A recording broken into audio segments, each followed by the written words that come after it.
tích hiện tại mãi ra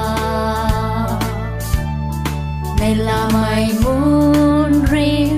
gai mày muốn phua nghe buông tuổi đã xa lá khê này là bụi cài khẩu cà riu bù đi tin cà ri mai quay lệ thân mai quay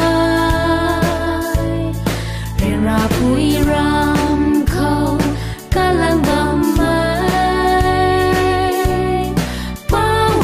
khẩu này là bụi lúa xóa đi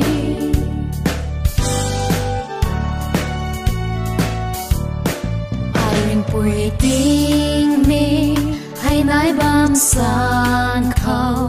à khăng muang cùng dinh nghe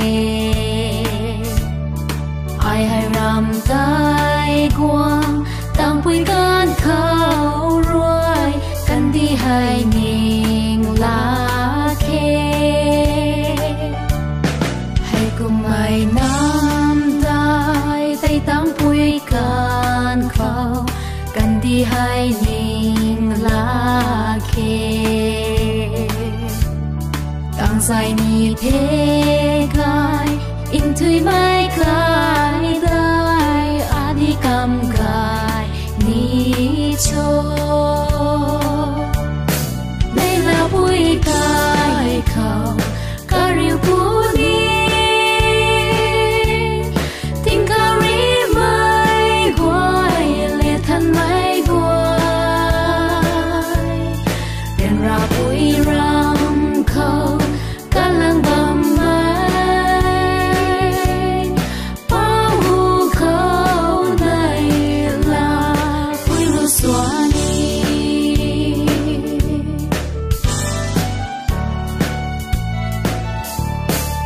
ta cả lâu mai bu bao bao mai rồi quang băm pang khẩu đúng là chọn sự phù khẩu kêu ai xóa lá đi